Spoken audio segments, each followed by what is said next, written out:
حي على الفلاح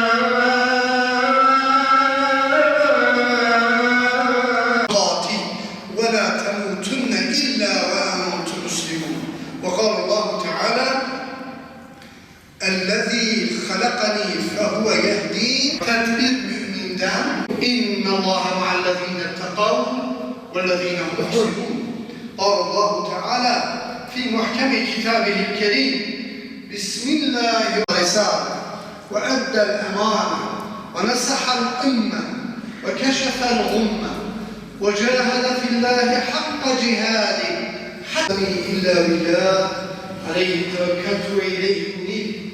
نحمده ونستعينه نستغفره ونستهديه ونتوب إليه